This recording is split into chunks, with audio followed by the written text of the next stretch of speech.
You know those kinds of girls who look like they're made of honey and glass, like sticky sweet ash, and you can't get the taste off your tongue, burnt sugar and a little bit of rum. And she dances in the rain with her clothes on, drenched to the bone, never knows when she's all gone. She's the life of the party, and deep down I know that nobody flinches when they take off her clothes. And I wonder what it's like to be one of those girls, to sit in the sun and look at the world and never think, wow, am I enough? Because life is easy when you know that you're the main character, and I'm sitting here thinking this is not fair, but her smile makes it hard to be mad. It's not her fault that I'm so fucking sad. So I'll sit here and look at these girls in the sun, dancing in the rain and just having their fun, and maybe one day I can forget the past and be one of those girls of honey and glass. I knew I hit rock bottom when the only person who seemed to care was a fast food worker. I pulled up to the drive-thru at 11:45 and he asked me how I was. I hadn't been asked that in what felt like an eternity, so I answered honestly. I said, "You know what, man, it's been a rough night." And he said, "Well, then you've come to the right place." And in that moment, as dumb as it sounds, I felt cared about, something that I hadn't felt in forever. I mean, sure, I'd been fake cared about.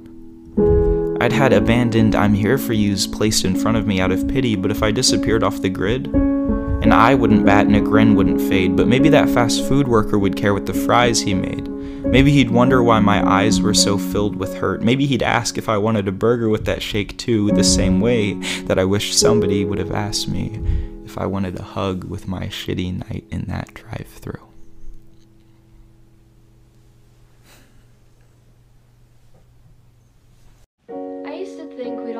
Someone that we'd die for, but you know, I've never even met someone who thought I was enough to fight for. And yeah, you'd want me at first, say you love me with all you are, shower me in affection and play me songs on your guitar, and then one random day you'll get bored of me and then you'll just up and leave, because that's all I really mean. You'll say you miss me. Oh, you miss me. Well, we both know that's a lie, because you swore that you would fight for me.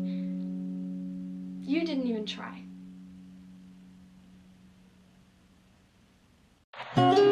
Why did you choose the sun when the moon was there in your darkest times?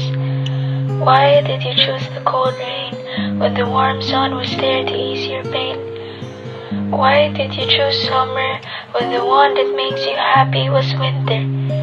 Why did you choose someone who can't see your worth when I was here all along willing to give you both heaven and earth? Why did you choose her instead of me when all I did was to make you happy? I'd cross mountains for you, I'd swim the deepest sea for you. I'll be here in times of blue, but would you do the same too? I read your texts and waited to respond to make it look like I haven't waited all day long, or haven't watched your story a few too many times, or made up conversations between us in my mind. I stopped talking to any other guys, and I stayed up to text you and prioritize. I fantasized you into the love of my life so I could let you make me cry. I should have treated you like everybody else. The only things you had were things I'm missing from myself. You're not special. You weren't special. I curl up in the corner of my bed and listen on repeat to the song that was playing when you told me you had feelings for me. I overanalyze every word. I feel the icy passion that fills my veins with every strum of the guitar.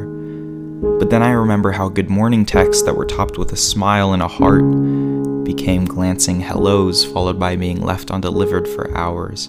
And instead of having small talks about the things that we love, it became short chats that were much more sour. Compliments became an oasis in the desert.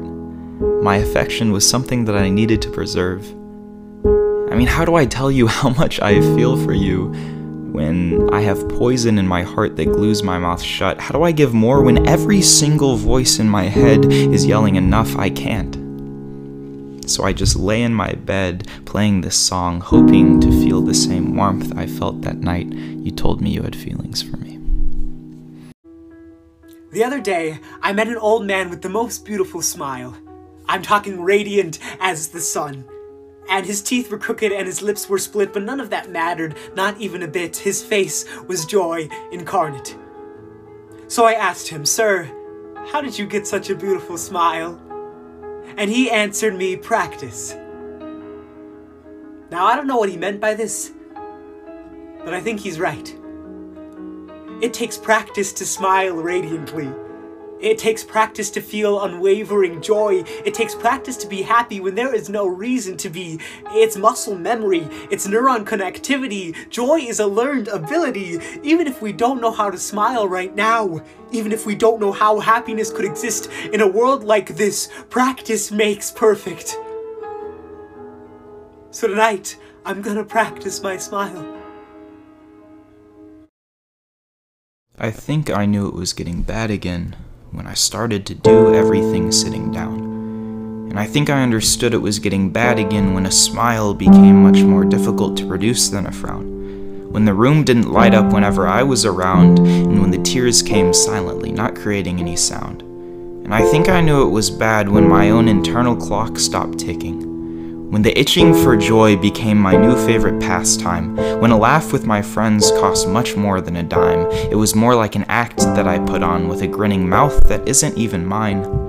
And I think I knew it was getting bad again when the fog came back, the crows flew away, and the dark started to attack, and when I began to wonder if I'll ever get my permanent smile back.